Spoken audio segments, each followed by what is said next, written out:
Hi hello friends, ನಮಸ್ತೆ ಎಲ್ಲರಿಗೂ. Welcome back to our channel Nandini Ajith ಅಡುಗೆ ಮನೆಗೆ ನಿಮ್ಮೆಲ್ಲರಿಗೂ ಸ್ವಾಗತ.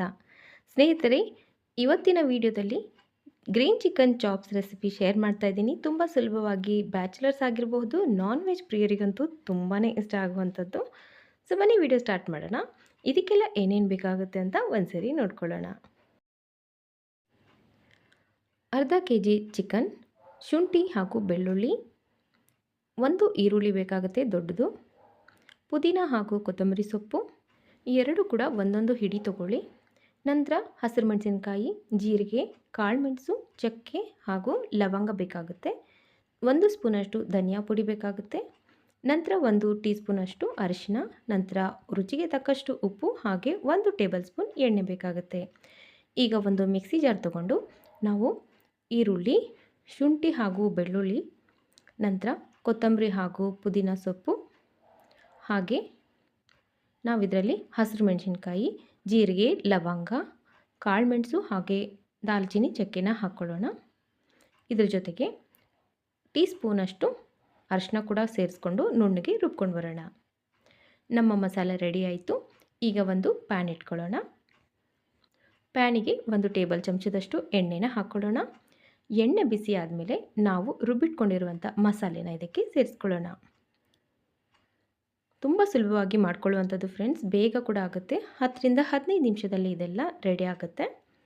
ಈಗ ಮಸಾಲೆ ಚೆನ್ನಾಗಿ ಈ ರೀತಿಯಲ್ಲಿ ಮಿಕ್ಸ್ ಮಾಡ್ಕೊಳ್ಳೋಣ. ಒಂದು 5 ನಿಮಿಷ ಇದನ್ನು ಮುಚ್ಚಳ ಮುಚ್ಚಿ ಮಸಾಲೆನ ಚೆನ್ನಾಗಿ ಬಾಡಿಸ್ಕೊಳ್ಳೋಣ. ಈ ರೀತಿಯಲ್ಲಿ ಎಣ್ಣೆ ಬಿಡಬೇಕು. ನೋಡ್ತಾ ಇದ್ದೀರಲ್ಲ, ಈ ರೀತಿಯಲ್ಲಿ ಸ್ವಲ್ಪ ಎಣ್ಣೆ ಸಪ್ರೇಟ್ ಆಗ್ತಾ ಇರುತ್ತೆ. ಆ ಟೈಮಲ್ಲಿ ನಾವು ತೊಳೆದಿಟ್ಕೊಂಡಿರುವಂಥ ಚಿಕನ್ನ ಹಾಕ್ಕೊಳ್ಳೋಣ. ಚಿಕನ್ನ ಹಾಕೊಂಡ್ಮೇಲೆ ಇದನ್ನು ಚೆನ್ನಾಗಿ ಒಂದ್ಸರಿ ಕಲಿಸ್ಕೊಳ್ಳೋಣ. ನೀವು ಈ ರೆಸಿಪಿನ ಒಂದ್ಸರಿ ಟ್ರೈ ಮಾಡಿದ್ರೆ ಪದೇ ಪದೇ ಮಾಡ್ಕೊಳ್ತೀರಾ, ಇದು ನನ್ನ ಗ್ಯಾರಂಟಿ ಸ್ನೇಹಿತರೆ. ತುಂಬ ಚೆನ್ನಾಗಿರುತ್ತೆ. ರುಚಿಯಂತೂ ಹೇಳುವಂಥದ್ದಿಲ್ಲ, ಅಪ್ರತಿಮ ರುಚಿಯಲ್ಲಿ ಬರುತ್ತೆ. ಒಂದ್ಸರಿ ಖಂಡಿತ ಟ್ರೈ ಮಾಡಿ. ಫೀಡ್ಬ್ಯಾಕ್ ನನಗೆ ಈ ರೆಸಿಪಿ ನೀವು ಟ್ರೈ ಮಾಡಿದ್ಮೇಲೆ ಕೊಟ್ಟರೆ ಸಾಕು. ಈಗ ನಾವು ಚಿಕನ್ನ ಸೇರಿಸ್ಕೊಂಡು ಮಿಕ್ಸ್ ಮಾಡಿದ್ಮೇಲೆ ಇದರಲ್ಲಿ ರುಚಿಗೆ ತಕ್ಕಷ್ಟು ಉಪ್ಪನ್ನು ಸೇರಿಸ್ಕೊಳ್ಳೋಣ. ರುಚಿಗೆ ತಕ್ಕಷ್ಟು ಉಪ್ಪನ್ನು ಸೇರಿಸ್ಕೊಂಡು ಚೆನ್ನಾಗಿ ಕಲಿಸ್ಕೊಳ್ಳೋಣ. ಇದನ್ನು ನೀವು ಜಾಸ್ತಿ ಕ್ವಾಂಟಿಟಿಯಲ್ಲಿ ಫಂಕ್ಷನ್ಗಳಿಗೂ ಕೂಡ ಮಾಡ್ಕೋಬೋದು. ಅಷ್ಟು ಚೆನ್ನಾಗಿರುತ್ತೆ. ಬಂದವರು ತಿಂದು ನಿಮ್ಮನ್ನು ಹೊಗಳುವುದಂತೂ ಖಂಡಿತ. ಸೊ ಫ್ರೆಂಡ್ಸ್, ಈಗ ಚೆನ್ನಾಗಿ ಮಿಕ್ಸ್ ಮಾಡಾಯಿತು. ಇದನ್ನು 5 ರಿಂದ 10 ನಿಮಿಷ ಇದನ್ನು ಚೆನ್ನಾಗಿ ಬೇಯಿಸ್ಕೊಳ್ಳೋಣ. ಇದಕ್ಕೆ ನೀರು ಸೇರಿಸುವಂಥ ಅವಶ್ಯಕತೆ ಇಲ್ಲ. ಚಿಕನ್ ನಾವು ತೊಳೆಯುವಾಗ ಅಲ್ಪ ಸ್ವಲ್ಪ ನೀರಿರುತ್ತೆ, ಅದರಲ್ಲಿ ಚೆನ್ನಾಗಿ ಬೆಂದ್ಕೊಳ್ಳುತ್ತೆ ಇದು. ನೋಡ್ತಾ ಇದ್ದೀರಲ್ಲ, ಈ ರೀತಿಯಲ್ಲಿ ಬೇಯುವಾಗ 5 ನಿಮಿಷಕ್ಕೊಂದ್ಸರಿ ಚೆಕ್ ಮಾಡಬೇಕು. 5 ನಿಮಿಷ ಬಿಟ್ಟಾದಮೇಲೆ ನಾವು ಈ ರೀತಿಯಲ್ಲಿ ಮುಚ್ಚಳ ತೆಗೆದು ಧನಿಯಾ ಪುಡಿನ ಸೇರಿಸ್ಕೋಬೇಕು. ಕೇವಲ ಧನಿಯಾ ಪುಡಿ ಮಾತ್ರ ಇದಕ್ಕೆ ಹಾಕೋಬೇಕು. ಗರಂ ಮಸಾಲ ಆಗಲಿ, ಚಿಕನ್ ಮಸಾಲ ಆಗಲಿ, ಯಾವುದೇ ಮಸಾಲ ಪುಡಿ ಇದಕ್ಕೆ ಸೇರಿಸ್ಕೊಳ್ಬಾರ್ದು. ಇದರಿಂದ ಚಿಕನ್ ಚಾಪ್ಸ್ ಅನ್ನೋದು ರುಚಿ ಅನ್ನೋದು ಬೇರೆ ಆಗಿಬಿಡುತ್ತೆ. ಇವಾಗ ಇಷ್ಟನ್ನು ಹಾಕಿಬಿಟ್ಟು ಒಂದು 5 ನಿಮಿಷ ಇದನ್ನು ಸಿಮ್ಮಲ್ಲಿ ಬೇಯಿಸ್ಕೊಂಡ್ರೆ ಸಾಕು ಸ್ನೇಹಿತರೆ.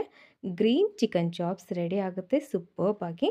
ಇದನ್ನು ನೀವು ರೋಟಿ, ಚಪಾತಿ, ಪೂರಿ, ಫುಲ್ಕಾ, ನಾನ್ ಈ ಥರ ಎಲ್ಲದರಲ್ಲೂ ತುಂಬ ಚೆನ್ನಾಗಿರುತ್ತೆ. ರೈಸ್ಗೂ ಕೂಡ ಅಷ್ಟೇ ಚೆನ್ನಾಗಿರುತ್ತೆ.